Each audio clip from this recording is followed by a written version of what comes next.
며칠 후에 바울이 바나바더로 말하되 우리가 주의 말씀을 전한 각 성으로 다시 가서 형제들이 어떠한가 방문하고자 하고 바나바는 마가라는 누아도 데리고 가고자 하나 바울은 밤빌라에서 자기들을 떠나 함께 일하러 가지 아니한 자를 데리고 가는 것이 옳지 않다 하여 서로 심히 다투어 피차 갈라서니 바나바는 마가를 데리고 배를 타고 구부로로 가고 바울은 신라를 택한 후에 형제들에게 주의 은혜에 부탁함을 받았더라. 수리아와 길리기아로 다루며 교회들을 경고하게 합니다. 아멘.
아마 작년에는 한 번도 헌신 예배를 못 드렸는데 오늘 이렇게 금년 들어서 남선교회 헌신 예배를 드릴 수 있게 되었습니다.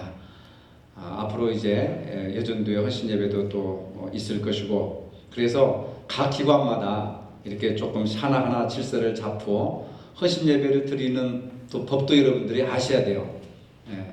어떤 분들은 헌금을 이렇게 해야 되지 않느냐 그런 생각도 드는데, 사실 헌금을 미리 드려서 헌금도 하나님께 드리는 거고, 물질도 드릴 뿐만 아니라 우리 몸도 드리고 마음도 드리고, 그래서 일부러 이렇게 대예배 때 하는 형식으로 미리 오면서 헌금을 드리고 이렇게 하나님께 바치게 되었습니다. 어쨌든 우리가 물질도 중요하지만은 더 중요한 것은 몸이 중요한 것이고, 또 몸도 중요하지만 또 마음도 중요한 것이고, 그러니까 이 삼위일체가 잘 이루어져야 모든 일들이 합력해서 선을 이루게 되는데, 이 헌신이라고 하는 것은 뭐냐면 말 그대로 몸을 드리는 거예요. 드릴 헌신, 헌자, 몸신자, 몸을 드리는 겁니다. 그러니까 뭐 물론 국가에도 헌신이라는 말은 쓰죠. 조직에도 헌신이라는 말은 쓰는데, 가장 중요한 것은 종교적인 관점에서 헌신은 예수님의 십자가의 헌신을 얘기하는 거죠. 예수님은 십자가 위에서 자신의 모든 물과 피를 아낌없이 쏟아 부어 주셔서 우리를 구원해 주셨고, 또 그 일을 하시기 전에 먼저 성만찬을 통해서 성례식을 하시면서 떡을 떼시고 이것은 내 살이다, 또 포도주를 주시면서 이것은 내 피다, 너희들이 먹고 마시면서 헌신하는 삶을 살아라 하는 겁니다. 그러니까 예수님의 성만찬에 참석하는 우리 모두는 예수님이 우리 인간을 위해서 십자가에 못 박혀 죽으셨듯이 우리도 주님을 위해서 생명을 내어놓고 공동체를 위해서 헌신하는 삶을 살아야 돼요. 그래서 헌신 예배 한번 드렸다고 해서 헌신이 되는 것은 절대로 아닙니다. 저도 순전해가지고 헌신 예배 드리면 사람들이 막 변할 줄 알았어요. 처음에 먹기 시작해가지고. 근데 안 변하더라니까요. 그래서 도대체 사람이 무엇으로 변하느냐? 사람이 무엇으로 변하느냐? 여러분, 사람이 무엇을 통해서 변할 수 있다고 생각해요? 예? 평신도 입장에서, 여러분들의 입장에서 내가 사람들을 하면 좀 이상하니까 자신이 어떻게 해야 변할 수 있다고 생각하셔요, 여러분? 어려운 질문입니까? 마음으로 깨달아야. 예? 어떻게 해요? 깨달음 불교에서 쓰는 거예요? 아니, 기독교에서도 깨달음이라는 말을 많이 씁니다. 마음을 다스린다. 예. 아직까지도 마음을 못 다스렸습니까? 예. 이게 어려운 문제더라고요. 이 목회자들이 제일 고민하는 게 뭐냐면 어떻게 해야 성도들이 변하느냐. 근데 이제 저는 뭐 목회 한 20년 해보니까 이제 산전수전, 공중전, 게릴라전까지 다 겪어가지고 스스로 안 속는데, 처음에는 설교 한 편을 통해서 사람들이 변화가 될 것이다 해가지고 사람들을 변화시키는 설교를 많이 했어요. 30대, 40대. 근데 변화가 되게 안 되게요? 안 돼요. 안 되더라고요. 목사가 설교석상에서 이런 얘기를 하면 좀 모순이 될지 모르지만 설교를 통해 사람들이 안 변하더라니까요.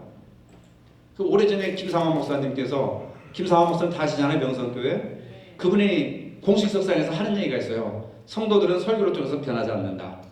자기가 깨닫고 보니까. 그러니까 목사들이 속지 말라는 거예요. 설교 한 편 가지고 성도들이 변한다고 생각한다는 것은 목사들이 순진하다는 거죠. 그만큼 사회가 악하고 그 악한 사회 속에서 살다 보니까 성도들의 마음도 강팍해지고, 근데 설교 한 편을 통해서 사람이 변화된다고 하는 것은 기적에 가까운 거다. 예. 그러면 도대체 사람이 무엇으로 변화되는가? 지금도 고민하고 있는 문제가 바로 이제 그런 거예요. 어떻게 내가 변할 수 있는가? 여러분들이 수십 년 동안 수천 편의, 수백 편의 설교를 듣지 않았습니까? 근데 변화됐습니까? 완전히 사울이 바울이 된 것처럼 뒤집어졌고 변화가 됐습니까? 그런 차원에서 얘기를 하는 거예요. 그런데 사람이 변화되는 것은 갑자기 변화될 수도 있고, 사울이 바울이 된 것처럼 갑자기 변화될 수 있고, 저는 점진적으로 변화될 수 있다. 점진적으로 변화될 수는 있다. 그러나 사람은 죽을 때까지 변화가 불가능하다. 완벽하게 변화된다는 것은 불가능하다. 제가 정리한 게 그거예요. 그래서 오늘도 희망을 가지고 설교를 하는 겁니다. 왜? 오늘 설교를 통해서 5% 변화되고 다음 주 설교를 통해서 5% 변화가 되고 그렇게 점진적으로 변화되어 간다면 언젠가는 그야말로 깨달음이 오지 않겠는가?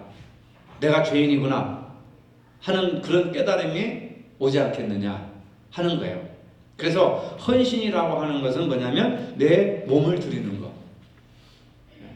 몸을 굉장히 기독교에서는 몸을 부정적인 이미지로 이렇게 생각하지만 성경은 그게 아닙니다. 성경은 몸이라고 하는 것을 굉장히 중요하게 생각해요.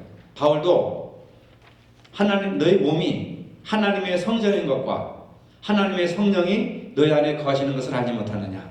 우리의 몸을 하나님이 거하시는 성전이라고 그랬어요. 그런데 기독교 성경에서는 그렇게 얘기했는데 기독교 전통에서는 몸은 아주 유혹덩어리, 죄를 짓는 그런 죄악덩어리 이렇게 이원론적으로 생각을 해버린 거예요. 잘못된 거죠 사실은. 여러분 우리 몸이 이게 죄악덩어리입니까? 예? 마음으로 먼저 죄를 지으니까 몸이 움직이는 거예요. 마음은 깨끗한데 몸에 죄를 짓습니까? 근데 사람들은 어떻게 생각하느냐면 마음은 깨끗한데 이 육신이 죄악덩어리라 이렇게 생각을 하는 거죠. 기독교적인 게 아니에요. 성경적인 게 아닙니다 여러분. 그렇죠? 마음은 선한데 몸이 가서 죄를 져요? 아니에요. 마음에서 이미 계획하고 결정난 것은 몸이 따라가는 거죠. 그러니까 어떻게 보면 마음보다도 몸을 더 귀하게 몸보다도 마음이 더 우선적으로 마음을 깨끗하게 해야 몸이 깨끗해지는 거죠. 왜? 사람은 정신적인 동물이기 때문에 그렇잖아요. 그래서 헌신이라고 하는 것은 뭐냐면 몸만 드릴 뿐만 아니라 몸과 마음을 포함해서 너의 몸을 하나님이 기뻐하시는 거룩한 산 제물로 드려라. 그 몸이라고 하는 것은 몸과 마음을 통합해서 일컫는 것이에요. 그러니까 몸만 드렸다고 해서 그게 헌신이 아닙니다. 몸과 마음을.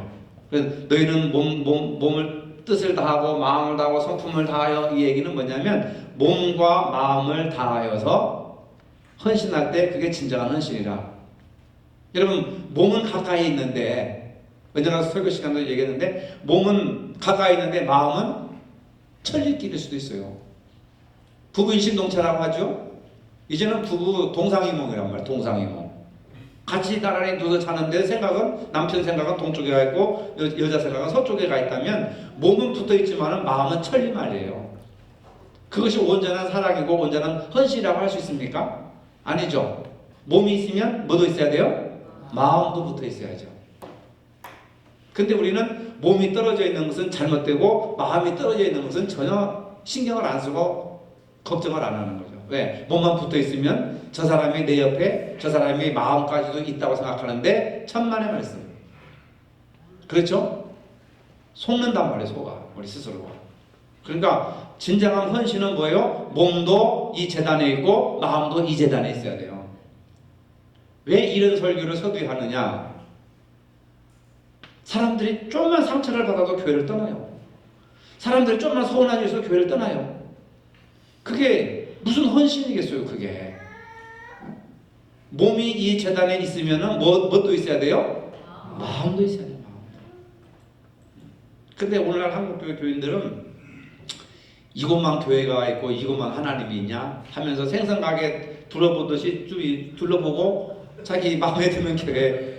참 이게 하나님이 우리를 선택해야 되는데 인간이 하나님을 선택해버리고 인간이 교회를 선택해버린다니까요. 그렇잖아요. 그렇죠? 하나님이 우리를 선택하고 예수님이 우리를 선택해야지 사람이 하나님을 선택하고 사람이 교회를 선택해버리고 사람이 목사를 선택해버리고 무서운 것이 되죠. 무슨 교회가 무슨 생선이에요? 생선 어물전에 꼴뚜기예요. 생선 가게 생선판이에요. 아, 이 생선은 그냥 눈이 좀 이상하네. 이 생선은 좀 색깔이 이상하네. 이 생선은 좀 냄새가 나네. 이 생선은 왜 이래? 안 사버리는 거예요. 마치 하나님도 생선 고르듯이 골라버린단 말이에요. 요새는 교회도 무슨 생선 고르듯이 골라다니잖아요. 사람들이.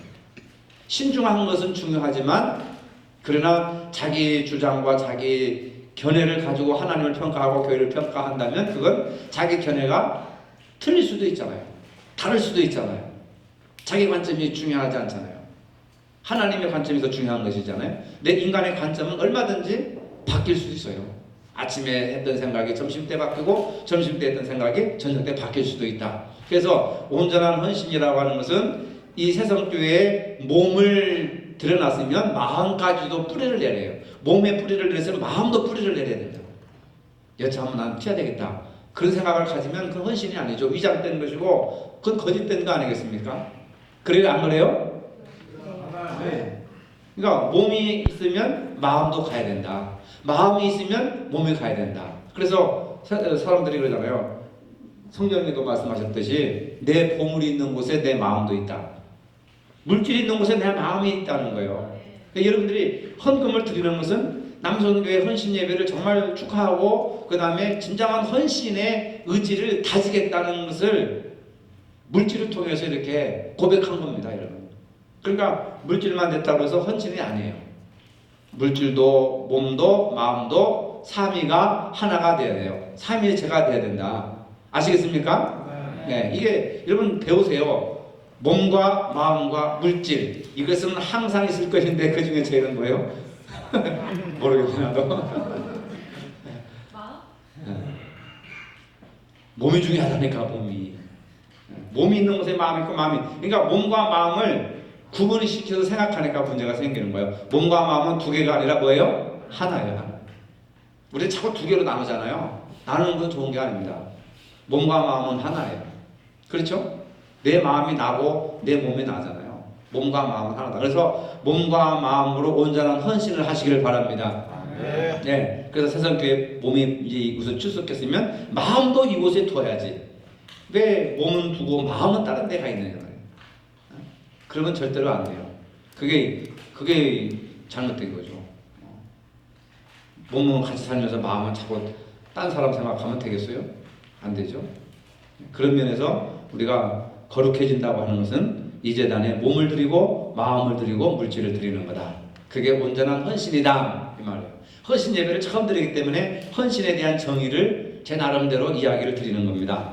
우리 남성교회가 살아와서 이렇게 역사하고 움직이고 또 우리 양 집사님이 회장이 돼가지고 뭔가 열심히 해보려고 노력을 많이 해요.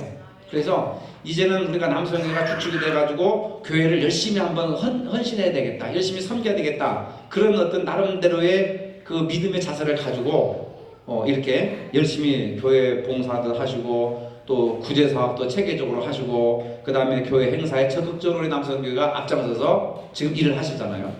그래서 가만히 보면은 하나님의 이 교회는 하나님이 끌어가시지만 헌신된 자들을 통해서 하나님 역사하신다는 거. 그래서 교회에서 사람이 굉장히 중요하다는 거죠. 어제도 우리가 일을 했지만은 우리 최 집사님 또 우리 박 집사님, 최영남 집사님, 양 집사님 이런 세 분들만 없으면은 저희 일 못 해내요. 저렇게 꾸며낼 수가 없습니다. 그냥 벽지 바른 게 아니에요. 속고보도 다 이렇게 디자인하시고 또 자르고 덧붙이고 다 이렇게 해가지고 그 위에다가 또 벽지를 바른 거거든요. 그러니까 하나님께서는 다양한 재능을 가진 사람들을 통해서 합력해서 선을 이루게 하신다. 그렇지 못하면 사람 불러서 해야죠. 그럼 인건비가 얼마나 많이 나갑니까? 자재값보다 인건비가 더 많이 나가잖아요. 그런 걸 볼 때 교회에서는 사람이 참 중요하다. 왜? 하나님은 사람을 통해서 역사하시기 때문에. 아브라함을 통해서 일하시고 모세를 통해서 일하시고 야곱을 통해서 일하시고 다윗을 통해서 일하시는 하나님. 그러니까 절대로 교회에서는 사람을 무시해서는 안 돼요. 아멘. 일이 안 된단 말이에요. 누구의 일? 하나님의 일이 안 된다고. 그렇죠? 그 전통적인 교회에서는 사람은 무시하고 하나님만 강조했어요. 사람도 굉장히 중요해요. 왜? 하나님이 인간을 하나님의 형상으로 만들었다는 말이에요. 그러니까 사람의 가치가 대단한 거죠, 사실. 근데요, 사실은 창세기에 보면은 그 교회 전통 속에서 잘못된 게 뭐냐면은 하나님의 그 복이 있는데 창세기 1장, 창세기 2장에 하나님께서 인간에게 가장 큰 축복을 주셨어요. 근데 우리 전통적인 기독교에서는 1장, 2장을 무시해버리고 3장부터 나갑니다. 인간은 죄인이다. 여기서부터 시작해요. 그것은 창세기가 말하고자 하는 것이 3장에서 타락한 인간의 모습을 얘기하려고 하는 것이 아니라 하나님이 천지를 창조하셨고 하나님의 형상으로 인간을 만드셨고 온 우주 만물을 하나님이 사람들에게 다스릴 수 있는 권세를 주신, 이게 가장 큰 축복이거든요. 근데 창세기 3장에서 인간이 타락한 것이 인간은 죄인이다라고 딱 얘기하는 것이 성경에서 말하고자 하는 것이 아니라 아우구스티누스라고 하는, 어거스틴이라고 하는 사람이 그걸 얘기를 한 거예요. 거기서부터 어거스틴의 신학이 쭉 전개되는데 우리는 창세기 1장 2장을 무시해버리고 무조건 인간은 죄인이다. 교회 오면 무조건 인간은 죄인으로 만들어버리는 거예요. 그러니까 목사님 저도 그걸 잘 의식을 못했는데 새로운 사람들이나 세상 사람들이나 또는 대학 학생들하고 이렇게 얘기를 해보니까 왜 기독교에서는 사람을 죄인으로 만드느냐?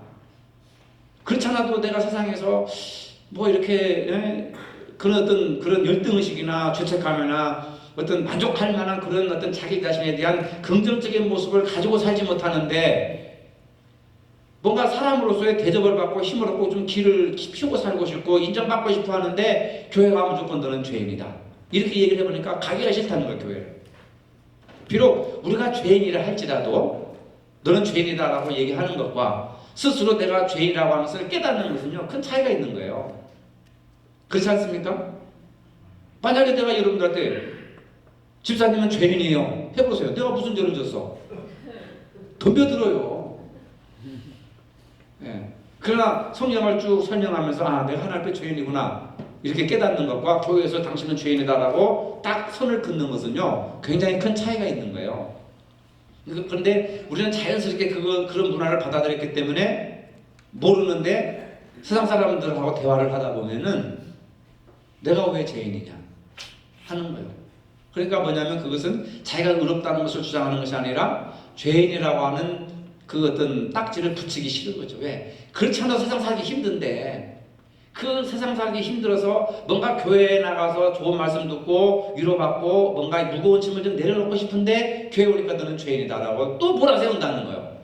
그러니까 교회 다니고 싶은 생각이 들겠어요. 만약에 비싼 돈을 주고 레스토랑에 가서 식사를 시켰는데 당신은 죄인이네. 당신 죄인이요. 이 음식 먹을 자격이 없어. 그렇다고 한다면 그 음식점에 가고 싶은 생각이 들겠어요? 예? 가겠습니까? 안 가겠습니까? 가기 싫다니까요. 가기 싫어요. 예. 그러니까 이게 묘한 그 하나의 어떤 그 아이러니라고 할 수 있는데, 그러니까 우리가 사람들을 죄인으로 보면 안 돼요. 예수님만, 하나님만 우리를 죄인으로 봐야 되지 우리 인간들끼리는요 죄인으로 보면 안 된다. 그 말이 된 말은 아시겠습니까? 하나님 앞에 저도 죄인입니다. 예수님 앞에 저도 다 죄인, 신 앞에는 다 죄인이죠. 부족한 죄인이잖아요. 그런데 내가 죄인이라고 해서 내가 상대방 너도 죄가 있다, 너 죄인이다라고 정죄를 해서는 안 된다는 거죠. 내 얘기는 하나님이 비록 우리를 죄인이라고 하지만 그러나 그것으로 끝낸 것이 아니라 독생자자 예수 그리스도 이 땅에 보내주셔서 우리를 위해서 죽으셨으니까 죄인이 의롭게 되지 않았습니까? 의로워져서 믿음으로 구원받은 거 아니에요. 근데 우리는 자기도 죄인이지만은 늘 우리 다른 사람들한테 죄인이라고 하는 시각을 가지고 보고 죄인이라고 정죄를 해버리니까 비록 세상 사람들이 그 말을 듣기를 좋아하겠습니까? 우리도 듣기 싫은데. 그러니까 뭐냐면 여러분, 사람을 그냥 사람으로 봐주세요. 아시겠습니까? 사람을 신으로 볼 필요도 없고 그냥 사람은 사람 이하도 사람 이상도 안 해요. 그냥 이 사람, 이 집사님 그대로의 모습을 보아요. 그 사람의 과거, 그 사람이 무슨 행동을 했고 무슨 얘기를 했고 그런 건 아무 소용이 없어요. 그냥 지금 내 앞에 있는 헌신된 양 집사님, 헌신된 김 집사님, 헌신된 장로님, 오늘 우리와 함께 만나서 식사하고 예배드리고 하는 이 모습을 보시라는 거예요. 한 달 전에 저 사람이 나한테 뭐라고 했지? 일주일 전에 나에 대해서 뭐라고 했지? 내가 뭐 사진 올렸는데 댓글도 안 올렸지? 뭐 괘씸하다. 이러면은요 끝이 없어요. 그러면 그 사람은 정말 죄인이 되고 마는 거예요. 그 사람은 정말 죄인이 되고 마는 거예요. 우리는 죄의 자리에서 의의 자리로 옮겨 주셨어요. 믿으시면 아멘 하시기 바랍니다. 믿음으로 의롭다 됐다고 했으니까, 믿음으로 의로워졌다고 했으니까 의인의 자리에 있는 거예요. 그때 왜 당신 혼자 죄인의 자리에 자꾸 빠져나가느냐고. 그게 잘못된 거 아니겠습니까? 하나님이 우리를 죄인이지만은 죄인으로 끝까지 우리를 몰고 가시지 않았잖아요. 이미 2000년 전에 죄를 다 사해 주셨어요. 예수님이 십자가의 보혈로 용서받은 죄인이라니까. 우리가 용서받았어요. 그러면 내 자신을 용서받은 의인으로 또 우리 성도들을 용서받은 의인으로 인정을 하고 받아들이고 용납하고 그렇게 대해줘야지. 마치 죄인 다루듯이, 죄인 쳐다보듯이, 저 인간이 일주일 동안 무슨 죄를 저질렀나 하고 그러면 당신은 깨끗하게 살았나? 그렇게 했었을 때는 대답을 못 하잖아요. 그러니까 저는 앞으로 그래요. 사람의 가치를 존중하게 여기는 지도자가 참된 지도자고, 사람의 가치를 소중하게 여길 줄 아는 교회가 참된 교회라고 생각을 해요. 근데 우리나라 어느 그 공동체, 어느 조직에 가도 사람을 가치 있게 생각하는 데가 없어요. 시설이나 고아원이나 이런 사랑의 단체잖아요. 말할 수 없는 착취와 거짓과 위선이 난무하는 곳이에요. 어느 조직을 가도 정치 집단들, 경제하는 사람들 전부 거짓말이에요. 다 도둑질하는 사람들이고. 그러면 마지막 이 시대의 구원의 방주는 한국 교회가 돼야 된단 말이에요. 교회가 여러분들이 돼야 된단 말이에요. 우리만큼이라도 좀 덜 악하게 살아야죠. 완벽하게 우리는 깨끗해질 수가 없죠. 우리도 실수하고 미워하고 하기 때문에. 그러나 상대적으로 좀 덜 악한 사람들을 하나님 찾으시는 거거든요. 세상 사람들이 한 90% 악하다고 한다면 우리는 한 60%나 70% 악해도 의인으로 취급당해요. 노아도 그런 사람이었으니까. 나중에 노아라는 영화가 또 들어온대요. 한 3월달 정도인가? 그것도 한번 볼만하죠. 노아 방주. 얼마나 사람들이 악했으면 하나님이 심판을 하실까. 저는 책을 읽든지 영화를 보든지 뭐 역사를 보든지 하면은 그 시대의 상황을 보고 오늘 이 시대 우리에게 하시는 작가의 말 아니면 하나님의 말씀, 오늘 나에게 그 책을 통해서 말을 걸어오고 성경을 통해서 나에게 말씀을 하시는 하나님의 음성을 듣는 것이 굉장히 중요한 겁니다. 오늘 나에게. 그렇죠? 오늘 내가 하는 설교도 2000년 전에 하신 예수님의 그 기적의 역사잖아요. 2000년 전에. 무슨 의미가 있어요? 2000년 전에 병자 일으킨 것이 오늘 나에게 무슨 의미가 있습니까? 근데 그 의미를 찾는 것이 설교자의 능력이에요, 사실은. 그래서 2000년 전의 역사를 끌어들여서 오늘 내 얘기를 하는 거예요. 우리 얘기를 하는 겁니다. 안 그러면 그랬어? 2000년 전에 그런 역사가 있었구나. 나하고 무슨 상관이 있어요? 우리는 전혀 아무것도 변화가 안 되는 거예요. 그래서 설교 한 편을 듣고 사람이 변화되지 않는다고 하는 얘기는 뭐냐면 2000년 전의 사건으로 받아들이니까 변화가 안 되는 거예요. 예수님이 그걸 하셨구나. 초대교회에 그런 일이 있었구나. 오늘 나는 어떻게 해야 될지를 모르는 거예요, 전혀. 왜? 내 얘기가 아니니까. 근데 성경은 이스라엘 역사가 아니라 모든 믿는 자들에게 구원을 주시는 살아계신 하나님의 말씀이기 때문에 오늘 내가 들어야 되는 거예요. 나의 이야기를 받아들여야 되는 거예요. 나에게 하시는 하나님의 음성으로 들어야 되는 거예요, 여러분. 믿으시길 바랍니다. 아멘. 이게 가장 중요한 겁니다. 여러분, 그래서 말씀을 가르치면 정말 그것이 그러한가 하고 따라오고 믿고 행해야 되는 거예요, 사실은. 자, 사도행전 오늘 본문에 보니까 재밌는 이야기가 나옵니다. 바울과 바나바가 뭐 합니까? 바울과 바나바가 뭐예요? 심히 다툽니다. 이 사람들은 교회 일 하다가 상처받은 사람이에요. 바울이 어떤 사람이에요, 여러분? 바울이 대단한 능력가죠. 그렇죠? 사도 바울이 사도 바울. 사도 바울이 복음을 전하기 위해서 자기 지식과 기득권을 다 포기하고 그 다음에 장만 만드는 곳에 가가지고 가죽 동물 잡은 거 가지고 그거 말리고 껍데기 벗기고 두들기 패가지고 핸드백 만들고 샌들 만들고 신발 만드는 사람이었어요. 그러면서 거기서 걷어들인 돈 가지고 복음전도 한 사람이에요. 복음전도 하다가 매를 맞고 감옥에 갇히고 죽을 고비를 얼마나 많이 넘겼는지 모릅니다. 사도 바울은 위대한 사도예요. 예수님 이후로 가장 위대한 성자, 위대한 사람이 사도 바울이에요. 근데 그 사도 바울이 오늘 보니까 사람 때문에 싸워요. 사람 때문에. 자, 오늘 본문 보십시다.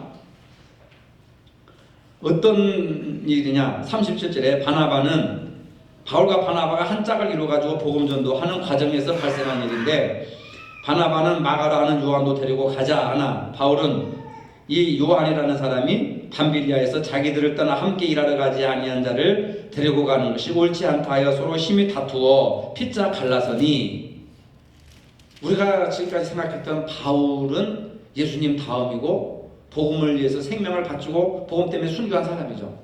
기독교 역사에서 가장 위대한 그 신학자요 신앙자요 주님의 제자인데 물론 살아있을 때 제자가 아니라 그 이후의 제자인데 이 어떻게 좀 한치 양보도 없이 바나바는 요한을 데리고 갑시다. 근데 바울은 저놈이 한 번 우리를 배신했다. 근데 배신한 사람 데리고 가봤자 또 배신한다. 해가지고 데리고 가지 말자. 해가지고 이제 싸우는 거예요. 쉽게 말해서. 우리가 볼 때는 얼마나 유치합니까? 바울과 같은 대사도가 그렇죠? 생각을 해볼 수 있는 문제잖아요. 우리는 바울에 비하면 아무것도 안 해요. 정말 세 발의 피해요. 그럼 우리는 사람 때문에 우리가 제일 먼저 싸우게 되고 제일 많이 상처를 주게 되고 제일 많이 상처를 받게 되는 그런 문제를 가지고 있다 그 말입니다. 사람 교회 안에서 제일 힘든 게 뭐예요? 헌금 생활이 아니에요. 제일 힘든 게 뭔지 아십니까? 인간관계. 그렇죠? 그렇지 않다고 생각하십니까? 교회 뭐 마이크가 나빠서 교회 떠나는 사람 없어요. 의자가 나쁘다고 떠나는 사람 없어요. 홍풍기가 나쁘다고 떠나는 사람 없어요. 뭐 때문에 교회를 떠납니까? 인간관계요. 인간관계 상처받아가지고 교회 떠나는 게 99.9%입니다. 바울도 그렇게 생명을 남은 바나바와 함께 주의 일을 하면서 인간 사람 때문에 서로 갈라진 거예요. 바울과 같은 대사도도 우리 생각할 때 그 정도 포용력이 없나?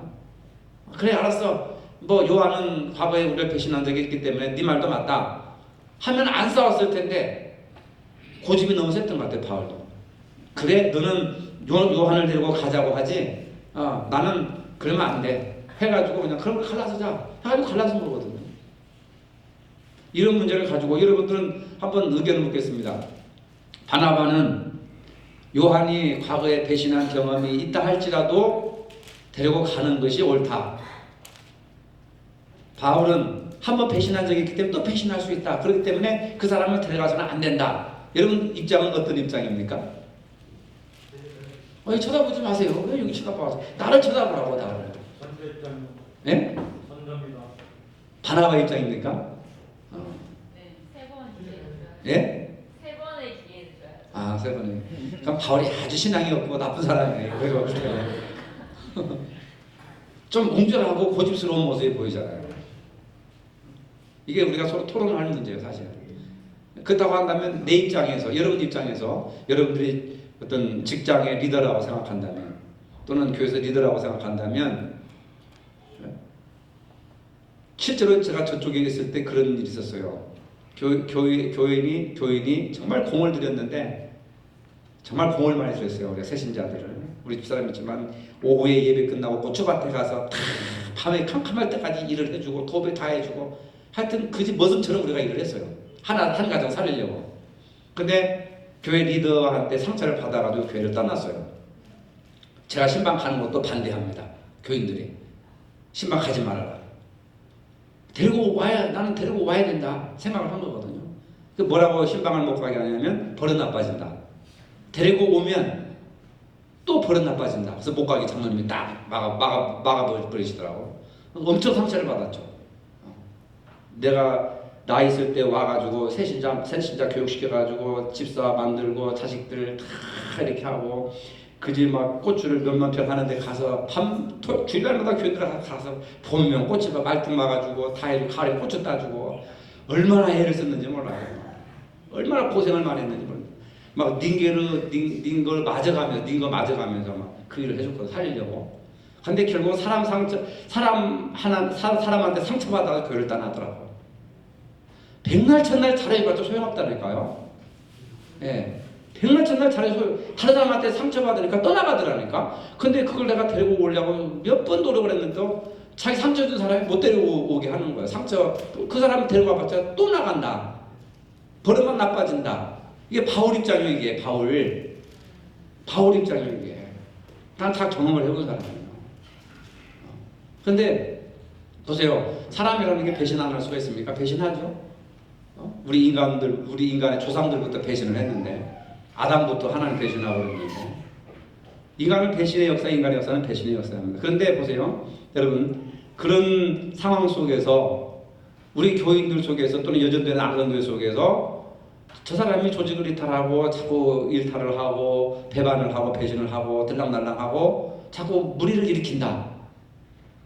그랬을 때 저 사람이 떠나면 우리 교회가 잠잠해지고 조용해지고 부흥할 것이다 라고 생각하는 사람들은 있어요. 사실은 있고, 한편으로는 저런 사람임에도 불구하고 우리가 끌다 놓고 우리가 같이 가야 된다, 함께 가야 된다, 저 사람도 불쌍한 사람이다 라고 수용하는 입장과, 아니면 저런 사람 떠나는 게 우리에게 편하다 라고 생각하는 입장이 분명히 있는 겁니다. 여러분, 실제적인 문제라니까. 우리 가정에서도 그렇고 직장에서도 그렇고 교회에서도 그렇고 이런 문제들이 사람 때문에 문제가 발생하는 거죠. 다른 것 때문에 발생하는 게 아니지 않습니까?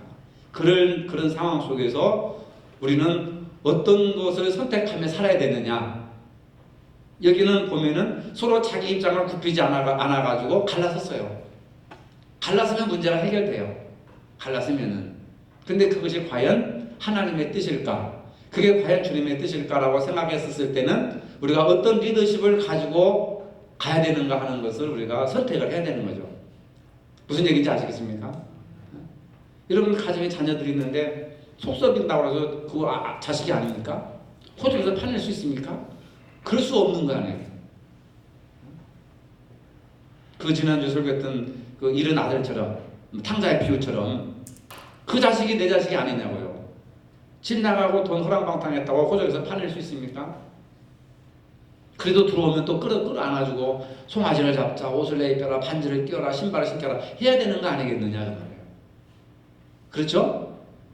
그래요, 안 그래요? 네. 그러니까 우리의 이 폭을 좀 넓혀야 되는 거라.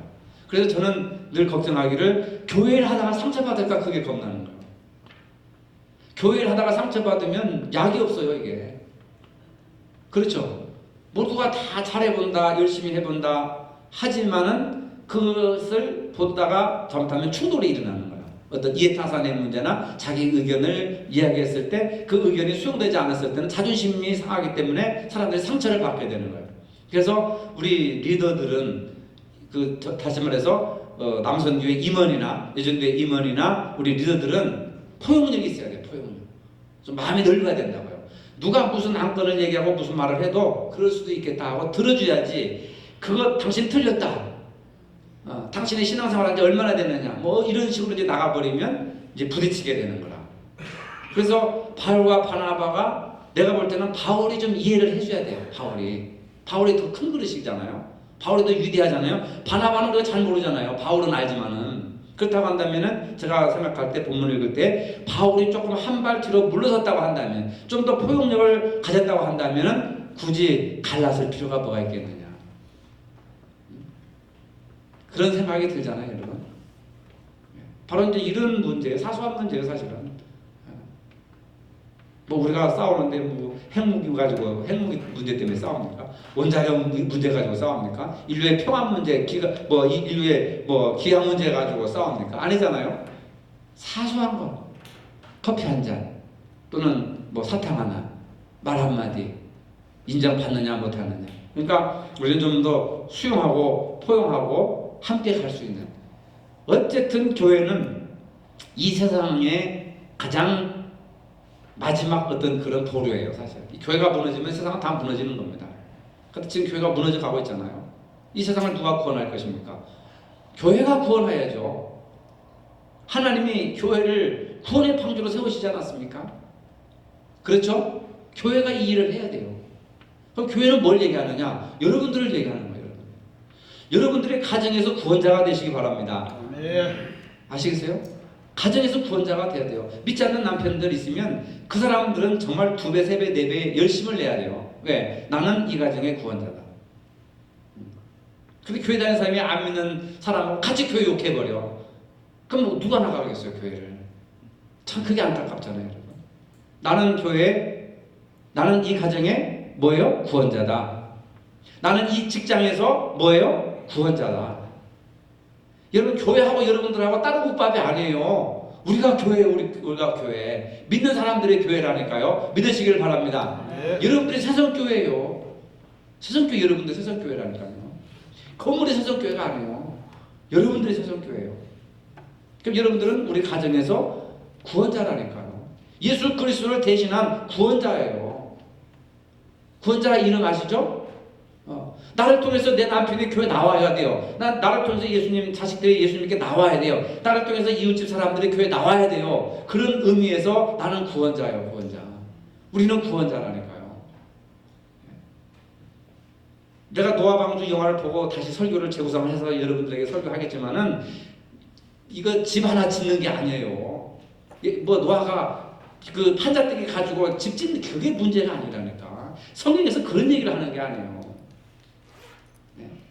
인간을 만들어 가는 거예요. 하나님의 구원 역사는 인간을 만들어 나가는 거예요. 인간을. 내가 노아의 방주예요.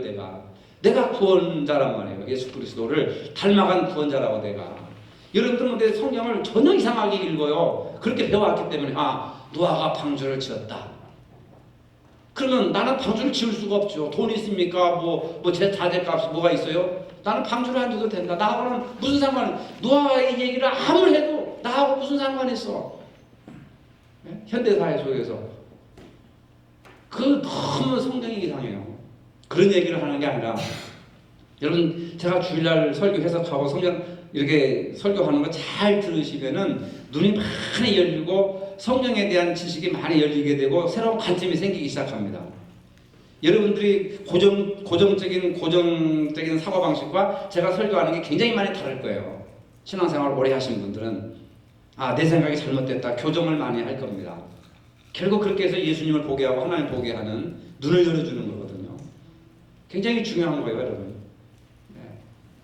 그래서 우리가 이런 문제, 사소한 문제지만은 인간관계 갈등을 잘 극복하는 사람이 이 사람이 행복한 사람이고 성공하는 사람이고 이런 사람들이 모인 곳에 사람들이 몰려들어요. 이제는 앞으로 우리가 교회 건물 가지고 우리가 어떻게 전도할 수가 없어요. 이 지역에 교회 얼마나 잘 짓습니까? 그런데 그런 교회가 줄 수 없는 정말 생명을 우리가 가져야 돼요. 전도지가 안 돼요. 전도지 돌린다고 안 돼요. 여러분들이 구원자가 돼야 된다니까요. 예수님은 12명을 가지고 시작한 거예요. 12명 가지고. 그것도 또 실패했죠. 11명 가지고 시작한 거 아니겠습니까? 무모한 짓이죠. 근데 예수님이 왜 12명을 선택해서 제자들을 삼아서 인류 구원을 시작했을까? 꿈꾸는 자가 아닌가? 절대로 아니에요. 예수님은 숫자의 중요한 것이 아니라 사람 한 사람 한 사람이 노아의 방주가 되고 구원자가 되고 사람 한 사람이 예수가 될 때에 놀라운 엄청난 힘이 나타나는 거예요. 나는 여러분들에게 희망을 갖는 거예요. 함께 신앙생활 하면서 성경 공부하면서 함께 배우면서 함께 연구해 나가면서 눈이 열려질 때 진리가 이런 거구나.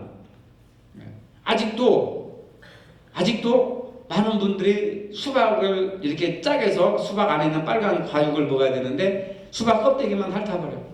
맛이 없고 단단하고. 그게 수박을 먹었다고 할 수가 없어요.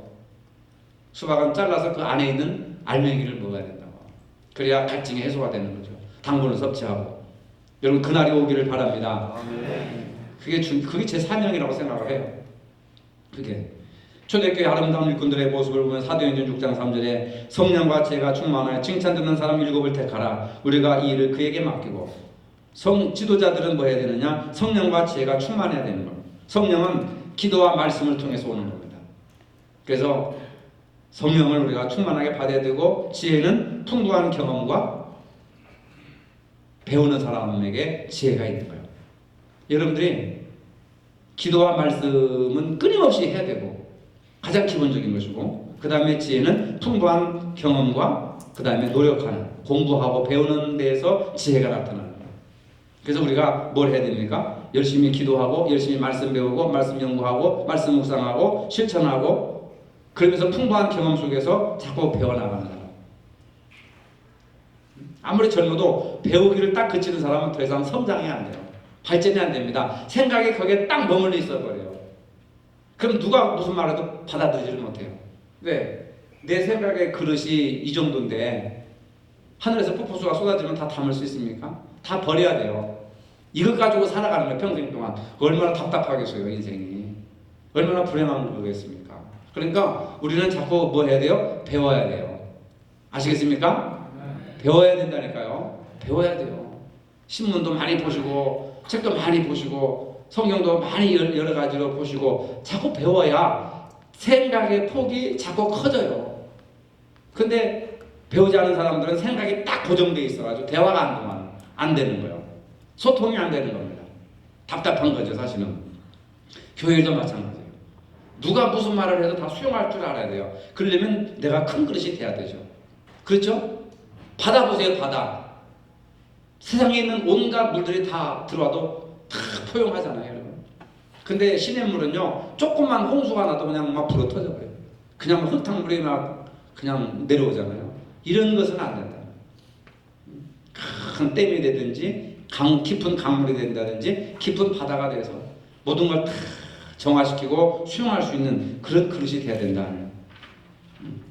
그 다음에 마지막으로 베드로전서 5장 3절에 보니까 맡은 자들은 주장하는 자세가 아니라 양무리의 본이 되어야 된다는 거죠. 명령을 해서 되는 것이 아니에요. 교회 일이라고 하는 것은 양무리의 뭐가 돼야 돼요? 본이 돼야 된다. 본이라고 하는 것은 뭐예요? 우리가 무엇에 대해서 본을 보냐? 첫째는 예배의 본을 보여야 돼요.